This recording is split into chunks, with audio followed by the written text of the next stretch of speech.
नमस्कार दोस्तों, उम्मीद है आप लोग अच्छे से होंगे। अगर आप इस चैनल पर नए हैं तो कृपया इस चैनल को सब्सक्राइब कर दें, बेल आइकन नोटिफिकेशन पर क्लिक कर दें और वीडियो को लाइक एंड शेयर जरूर कर दें ताकि समय समय पर आपके समक्ष और भी बेहतरीन वीडियोस बनाने का हमें मौका मिलता रहे। दोस्तों, माननीय सुप्रीम कोर्ट ने आज के दिन 6 सितंबर 2023 को एक जजमेंट है वो प्रोनाउंस की है। ये एक क्रिमिनल अपील नंबर 859 ऑफ 2011 की है, जिसमें अपीलेंट्स वर्सेस स्टेट ऑफ कर्नाटका, ये रिस्पोंडेंट्स का केस है और ये एक 302 से रिलेटेड एक जजमेंट है। और इसमें जो ट्रायल कोर्ट ने यहाँ पर अपीलेंट को और जो है एक्विटल कर दिया था, लेकिन स्टेट ने आगे अपील फाइल की थी और हाई कोर्ट में अपील फाइल की थी और हाई कोर्ट ने अपील को जो है अलाउ कर दिया था। इट मींस कि जो कन्विक्शन थी वो जो ग्रांट कर दी थी, ऑर्डर ऑफ एक्विटल को रिवर्स कर दिया था। अब यहाँ पर माननीय सुप्रीम कोर्ट में जो अपीलेंट ने अपनी कन्विक्शन थी जिसमें उनको लाइफ इम्प्रिजनमेंट दी गई थी, उसको चैलेंज किया था माननीय सुप्रीम कोर्ट में। तो माननीय सुप्रीम कोर्ट ने क्या निर्णय दिया, तो आइए हम इसके कंटेंट्स को देखते हैं और समझने की कोशिश करते हैं। और इस जजमेंट में लास्ट सीन थ्योरी को माननीय सुप्रीम कोर्ट ने एनालाइज किया है और आइए देखते हैं इसके जो फैक्ट्स क्या थे और क्या लीगल एस्पेक्ट्स थे जो कि माननीय सुप्रीम कोर्ट ने आज इस जजमेंट को प्रोनाउंस किया है। तो आइए देखते हैं इसमें।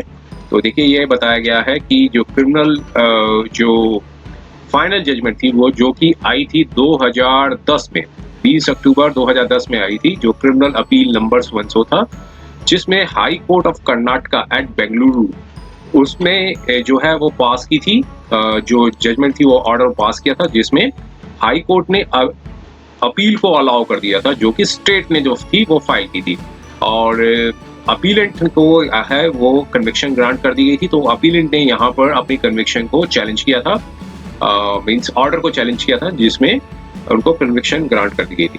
फैक्चुअल प्रिज्म क्या है वो बताया गया है कि फैक्ट्स क्या थे केस के, कि अपीलेंट थे और एक को अक्यूज थे, वो जो उन्होंने ट्रायल जो है वो फेस किया था, जो कि दोनों एक्विटेड हो गए थे, लेकिन अपील जो थी हाई कोर्ट द्वारा माननीय हाई कोर्ट में फाइल की गई थी स्टेट ऑफ कर्नाटका द्वारा और अपीलेंट को कन्विक्शन कर दिया गया था 302 के अंदर, जो कि पनिशमेंट फॉर द मर्डर होता है, उसको 302 के में उनको कन्विक्शन कर दी गई थी और सजा सुना दी गई थी लाइफ इम्प्रिजनमेंट की।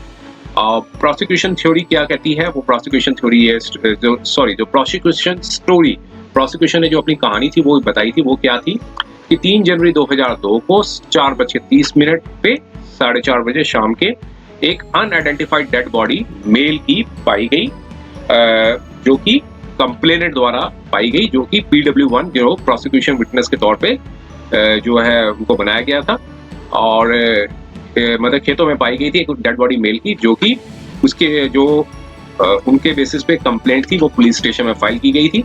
मींस PW1 थे, वो कंप्लेनेंट थे। बॉडी को आइडेंटिफाई कर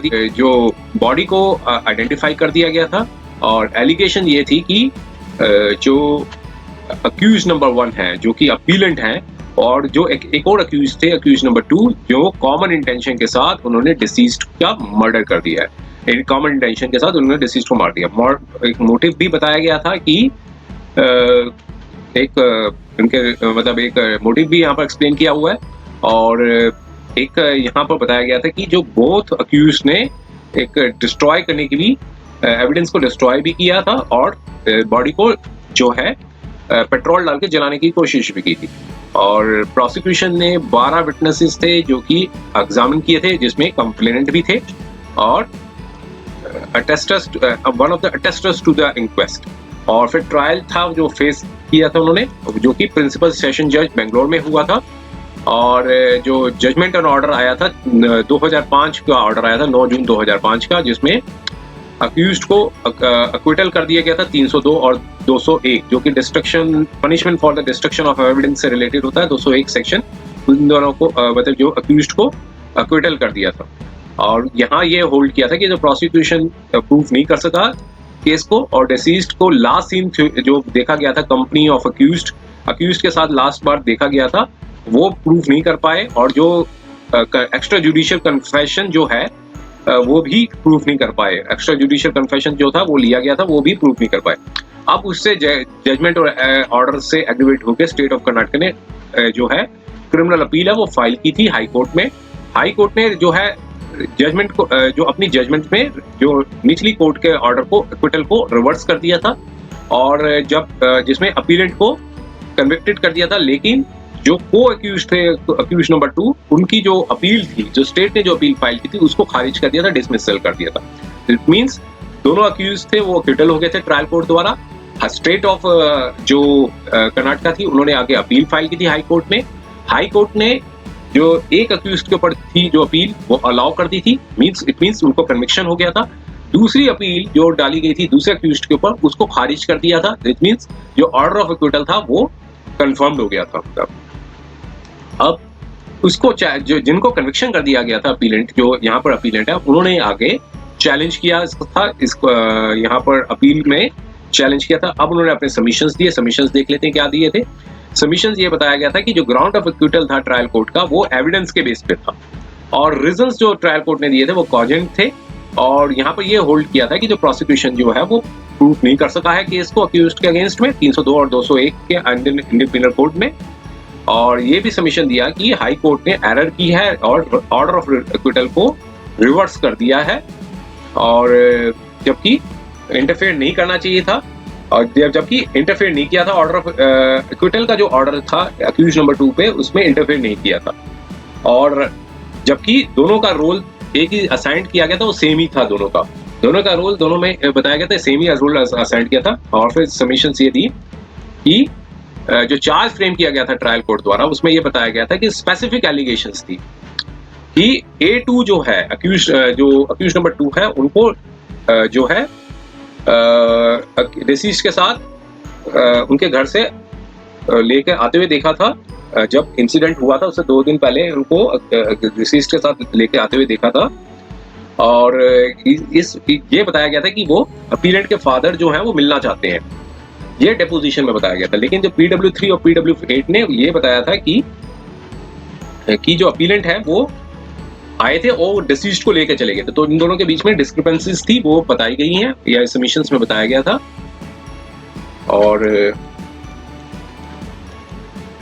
अब यहाँ भी ये बताया कि जो बेसिक एस्पेक्ट था लास्ट सीन थ्योरी का, वो ही कंप्लीटली चेंज है, तो इसलिए इस आधार पर कन्विक्शन नहीं की जा सकती, क्योंकि दोनों ने अपने अपने जो व्यूज हैं बताए थे। PW3 और PW8 ने बताया कि जो अपीलेंट लेके गए थे, और जबकि उन्होंने बताया कि जो ट्रायल कोर्ट में जो चार्ज फ्रेम किया गया था वो उन्होंने और कुछ अपना वर्जन बताया था। तो लास्ट सीन थ्योरी थी यहाँ पर एस्टेब्लिश नहीं हो पा रही थी, जिससे कहा था ये। और जो PW10 ने जो मटेरियल बताया गया था कि डिसीज जो है वो अपीलेंट की कंपनी में था बाय द हाई कोर्ट, जो कि सिर्फ टेस्टिमनी जो थी वो PW10 के द्वारा दी गई थी, जो कि एक एक्स्ट्रा जुडिशियल कन्फेशन थी।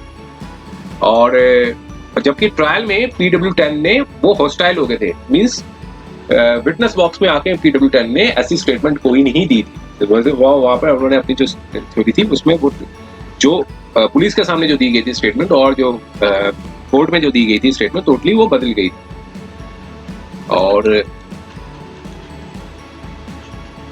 और फिर कहा कि रिकवरी भी प्रूव नहीं हो पाई थी, और कोई फॉरेंसिक एग्जामिनेशन भी कंडक्ट नहीं किया था जो प्रूव कर सकता हो कि जो ब्लड है वो डिसीज्ड का है। ये बताया कि जो अपीलेंट ने पेट्रोल खरीदा था PW10 से, वो भी PW10 थे, वो हॉस्टाइल हो गए थे। तो फिर ये इसमें अपीलेंट को बेनिफिट ऑफ डाउट मिलना चाहिए। और वाइफ ने, डिसीज्ड की वाइफ ने भी अपने एविडेंस में बताया था कि रिलेशनशिप जो थे अपीलेंट और फैमिली मेंबर्स के साथ वो कॉर्डियल थे। तो ये थ्योरी ऑफ स्ट्रॉन्ग एनिमोसिटी थी, वो भी नेगेटेड होती है इसमें। और तो यहाँ पर सबमिशंस, फिर स्टेट ने अपने अपने सबमिशंस दिए और बाद में कोर्ट ने अपना क्या एनालिसिस किया उस पर हम देखते हैं।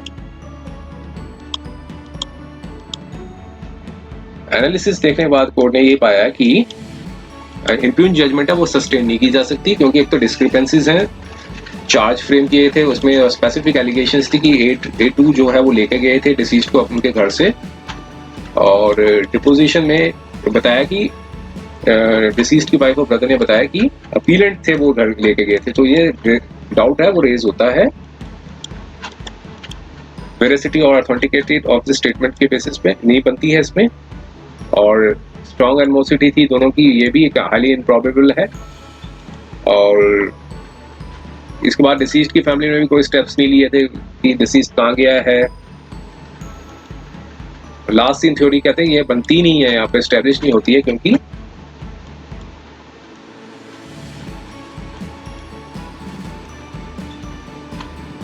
लास्ट सीन थ्योरी भी जो है वो बन नहीं रही है इसमें। और बर्डन ऑफ प्रूफ अक्यूज्ड के ऊपर तभी आता है कि जब वो लास्ट सीन थ्योरी एस्टेब्लिश्ड हो जाए। यहाँ पे लास्ट सीन थ्योरी एस्टेब्लिश नहीं हुई है, और इसलिए ये जजमेंट से एप्लीकेबल नहीं है इसमें।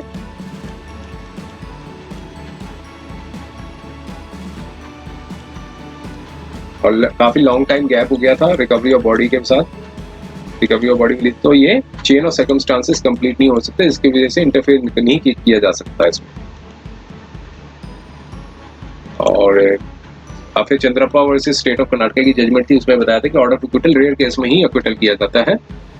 अगर डबल प्रिजम्पशन बनती हो क्योंकि एक एक्विटल हो जाए तो उसके ऊपर डबल प्रिजम्पशन हो जाती है। मान लीजिए एक बार अक्यूज्ड एक्विटल हो जाए तो इंटरफेरेंस, फिर एक तो बेनिफिट ऑफ, एक तो प्रिजम्पशन ऑफ इनोसेंस जो होती है वो ऑलरेडी फोर्टिफाइड हो जाती है, और ज्यादा स्ट्रॉन्गर हो जाती है, तो डबल प्रिजम्पशन जो है अक्यूज्ड के फेवर में चली जाती है। और दो व्यूज बनते हो और एक फेवर ऑफ अक्यूज्ड हो, तब ऐसे केस में इंटरफेयर नहीं करना चाहिए।